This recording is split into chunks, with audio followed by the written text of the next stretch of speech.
that goal. Then we were very strict about performance, contracting, and measurement, and even ranking. So you were afraid your ministry could be number last.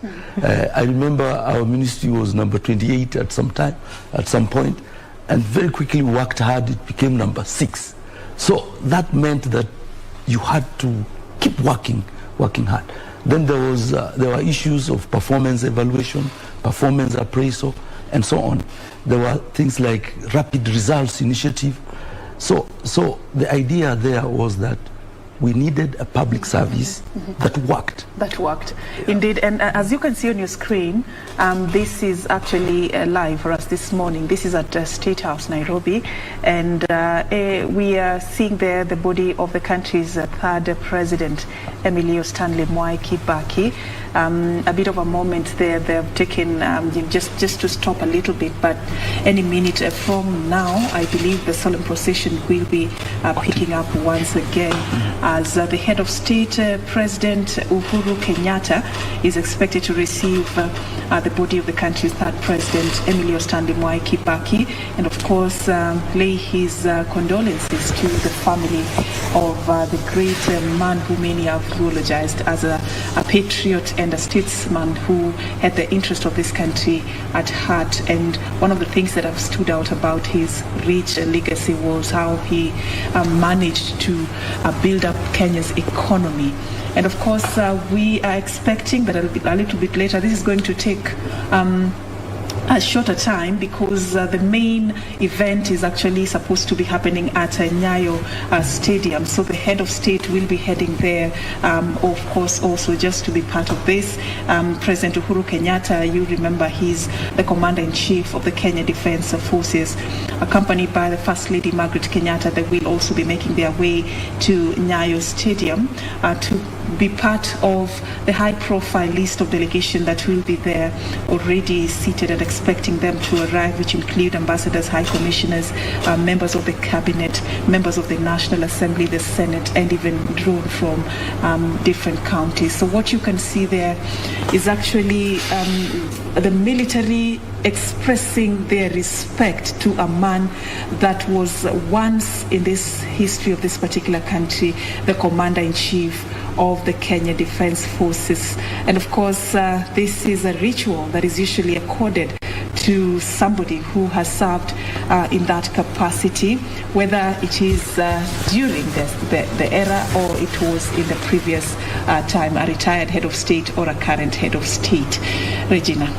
As we continue with this particular live broadcast, information reaching our studios is that Tanzanian President Samia Suluhu Hassan has declared 2 days of national mourning in honor of Kenya's former president Mwai Kibaki. There flags to fly at half-mast.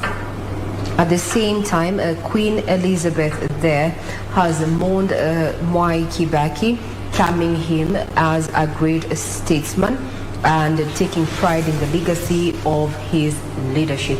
Those are live pictures from State House. The president is to receive the body of the late Mwai Kibaki, who served as the third president of this beautiful nation that is Kenya, a man who has been termed as an astute leader, focused on bringing Kenyans together, focused on matters of national unity. And he took up reins at a time when Kenya was struggling to remain afloat in as far as the economy was concerned. And in his first term, Kenya's economy grew to 700 billion shillings. And later on, by the time his tenure was coming to an end, Kenya's economy was capped at 1.3 trillion shillings. So much has been said by leaders, persons who knew him on a personal capacity, as friends. And what is common across board is that he was a statesman, a gentleman, one patient and always loyal to his people. However, loyalty to him did not cloud his judgment, such that if you made an error in judgment, whether in speech or even action, he was quick to reprimand, whether in verbatim or even just with his gestures there. As you can see, that's the casket that is being lowered by the military. He's been accorded military honors, having served as the commander-in-chief of the country from 2002 all the way to 2013. In December 2002, when he took up the reins, Kenyans were united just as they are, and some of the political analysts have been quoted saying that the death of Mwai Kibaki has been a uniting factor, not just to Kenyans, but also to politicians in the run-up to the August 9th elections there. We've not had campaigns take place in the last 1 week or so since the pronouncement of his death on Friday 11th April there, and subsequently the last 3 days, Monday through Wednesday, when his body had been lying in state there, we saw political leaders also joining Kenyans to pay their last respects there. Wednesday we had a special sitting at Parliament that gave an opportunity to legislators to also pay tribute to the late Mwai Kibaki. Those are pictures live from State House there. The military aligning the casket so that the president, that is President Uhuru Kenyatta, can receive the body and officially condole with the Mwai Kibaki's family there. This is done in memory of a leader who will serve once as a commander-in-chief of the armed forces there. This is in line with also what the British do, given that they are our colonizers there. Now let's also bring in John Murage. You knew the late Mwai Kibaki on a personal capacity.